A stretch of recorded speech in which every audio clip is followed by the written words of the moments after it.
ابھی جو اسلامی نظام تھا افغانستان میں، ٹرکوں کے اوپر لوگ پیسوں کی گڈیاں رکھ کے کابل سے قندھار کا سفر کرتے تھے، مجال ہے کوئی گلی آنکھ سے دیکھے، کیسے دیکھے؟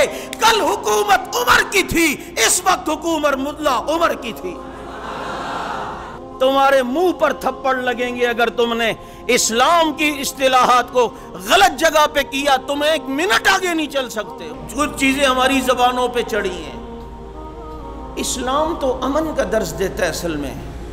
یہ کب فٹ کیا جاتا ہے کہ جب کوئی امریکہ کے خلاف لڑ رہا ہو، اسرائیل کے خلاف، انڈیا، ایسے لوگوں، اسلام تو امن سے یہ مراد تھوڑی ہے کہ دشمن کے خلاف ہتھیار نہ اٹھاؤ۔ امن سے مراد یہ تھوڑی ہے کہ پھر کفر تمہاری بارڈروں پر، تمہارے اسلام پر حملہ کرے اور تم کچھ نہ کہو۔ امن کا درس دیتا ہے، لیکن بدر کے بعد، احد کے بعد، تبوک کے بعد، یرموک کے بعد، کہ اب جناب اسلام نے جہاں جہاں اپنے قوانین کا نفاذ کرنا ہے وہاں امن لاتا ہے۔ وہاں جو غیر مسلم ہیں وہ بھی اگر ذمہ بن کے رہیں، ان کی بھی جان و مال کے تحفظ اسلامی خلیفہ کے ذمے ہیں، یہاں تک کہ ان غیر مسلموں کی عبادات کا تحفظ یہ بھی مسلمان خلیفہ کے ذمے ہیں کہ یہ ان کے عبادت کا بھی تحفظ کرے گا، ان لوگوں کا بھی تحفظ کرے گا۔ یہ پھر ایسا مثالی امن آتا تھا کہ پھر غیر مسلم اس امن کو دیکھ کر اسلام کے اندر آیا کرتے تھے۔ تم دیکھو نا، افغانستان میں طالبان کی حکومت تھی ملا عمر کی قیادت میں، کیوں 7 سال برداشت نہ کر سکے؟ یہ ساری دنیا ان کے اوپر دوڑ پڑی اور چڑھ دوڑی اور انہیں ختم کرنے کے لیے انہوں نے محنتیں کی۔ کیوں؟ ایسا مثالی امن جو اسلام اور قانون کی برکت سے افغانستان میں تھا، خدا کی قسم امریکہ میں بھی نہیں تھا، لندن میں بھی نہیں تھا۔ جھوٹ بولتے جو میڈیا کے ذریعے تمہیں بتایا جاتا ہے وہاں بہت امن ہے۔ جتنی ڈکیتیاں یورپ میں ہوتی ہیں اتنی ڈکیتیاں کہیں نہیں ہوتی۔ زنا عام ہونے کے باوجود جتنے ریپ کے کیس وہاں یورپ میں ہوتے ہیں اتنا ریپ کے کیس کہیں بھی نہیں ہوتے۔ یہ سارا ڈھونگ ہے جو تمہیں میڈیا دکھاتا ہے۔ امن تو وہاں تھا جہاں قرآن تھا، جہاں اسلام تھا، جہاں نبی کی شریعت تھی۔ ٹرکوں کے اوپر لوگ پیسوں کی گڈیاں رکھ کے کابل سے قندھار کا سفر کرتے تھے، مجال ہے کوئی گلی آنکھ سے دیکھے، کیسے دیکھے؟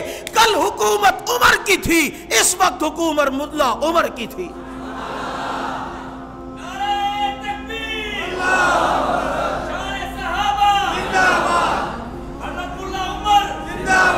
اب یہ امن کا مطلب یہ، ہم نے اس کی الگ تفصیلیں شروع کی ہوئی ہیں، اس لیے بہت ساری اصطلاحات کی ضرورت ہے۔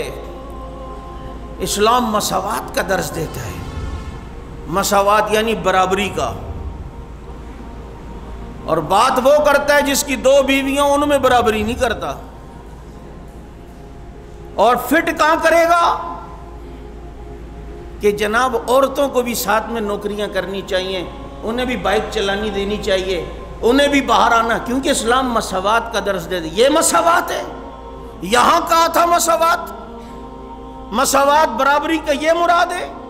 برابری یہ ہے اگر تیرے 4 بیٹے ہیں 4 میں برابری کر، اگر تیری بیٹیاں ہیں بیٹے ہیں ان میں فرق نہ کر، جو بیٹوں کے دے وہ بیٹی کو بھی دے، اگر تیری 2 بیویاں ہیں اب دونوں کا یکساں خیال کر، اگر تیرے ماں باپ ہیں اور بیوی بھی ہے اب جناب ان میں بھی فرق نہ کر۔ یہ مساوات کا درس ہے، یہ برابری کا درس ہے کہ جناب جس کو جتنا دو اپنے بیٹوں اور بیٹیوں میں اتنا برابری میں تقسیم کرو، یہ مقصد ہے مساوات۔ باقی اگر آپ کہیں کہ ہر چیز میں برابری، مرد عورت کے شانہ بشانہ ہو کے چلے گی، یہ مقصد ہے۔ اسلام نے اس کو کبھی بھی برابری نہیں کہا ہے۔ اگر کہا ہوتا تو مرد اذان دے سکتا ہے، عورت اذان کیوں نہیں دے سکتی؟ مرد جمعہ پڑھا سکتا ہے، عورت کیوں نہیں پڑھا سکتی؟ مرد اقامت کہہ سکتا ہے، عورت کیوں اقامت نہیں کر سکتی؟ ہاں یہ برابریاں جہاں تھی وہاں ہیں۔ جہاں اسلام نے مرد عورت میں فرق رکھا ہے وہاں فرق رکھنا پڑے گا۔ اگر آپ کہتے ہیں یہ بیٹھ کر کہ اسلام مساوات کا درس دیتا ہے اور اس کو آزادی نسبہ کے لیے آپ اس غلط بات کو استعمال کرو، اگر مساوات کا درس دیتا ہے پھر عمران خان کو ہٹ جانا چاہیے۔ وہ وزیر اعظم کیوں، ہم رعایا کیوں؟ ہمیں بھی وزیر اعظم ہونا چاہیے، سب کو ہونا چاہیے، برابری کا درس دینا چاہیے۔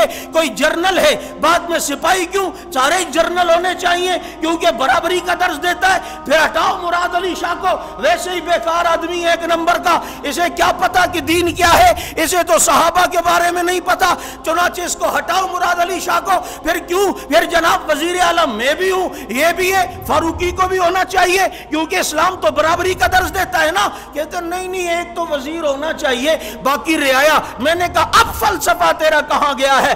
اگر یہ بات یہاں ہے تو اسلام نے مرد عورت کے مقام میں کہا ہے، الرجال قوامون علی النساء، اللہ نے مردوں کو عورتوں پہ سردار بنایا ہے۔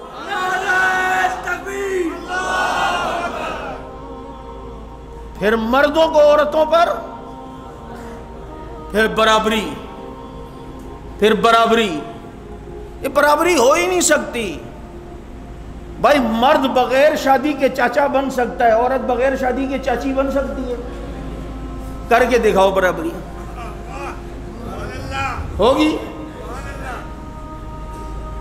تمہارے یہاں ڈیلیوری کیس میں بعض دفعہ عورت کا آپریشن ہوتا ہے، اسے انجیکشن لگانا پڑتا ہے، لیڈی ڈاکٹر نہیں لگا سکتی، میڈیکل اصول ہے، یہ لیڈا ڈاکٹر ہی لگائے گا، یہ جینٹس ڈاکٹر ہی لگائے گا۔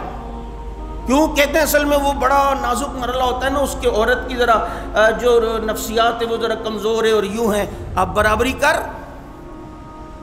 عورت اکیلی پائلٹ نہیں بن سکتی، پیسنجر جہاز میں اس کے ساتھ مرد کا ہونا ضروری ہے، کیونکہ ذرا بادلوں میں یوں یوں ہوا تو انٹی خود یوں یوں نہ ہو جائے۔ آج تمہارے یہاں جہازوں میں جب سفر ہوتا ہے، ایگزٹ دروازہ جو ہوتا ہے جہازوں میں، یہاں خواتین الاؤ نہیں ہے۔ کوئی غلطی سے بیٹھ بھی جائے، اسٹیورڈ یا ایئر ہوسٹس آئے گی، پلیز میڈم آپ یہاں سے ہٹ جائیں کیونکہ یہ ایمرجنسی جو ہے وہ دروازہ ہے، ایگزٹ دروازہ ہے، لہٰذا کبھی بھی جہاز کو کوئی ایمرجنسی ہو سکتی ہے تو دروازہ کھولنا پڑے گا۔ پتہ چلا دروازہ کھول ہی نہیں سکے اور آپ ٹاؤں ہو جائیں اور بے ہوش ہو جائیں۔ اب برابری تو تم بھی یہاں نہیں کر رہے ہو۔ بات سمجھ آ رہی ہے یا نہیں آ رہی؟ ایسی بے شمار مثالیں، لیکن میں ابھی اس کی لمبی تفصیل میں نہیں جا رہا، میں صرف آپ کو بتا رہا ہوں کہ یہ لفظ بعض دفعہ ٹھیک ہوتے ہیں، اس کا استعمال غلط جگہ کیا جاتا ہے۔ اسلام مساوات کا درس دیتا ہے، ہاں یہ عورت کو ساتھ بٹھاؤ، مساوات۔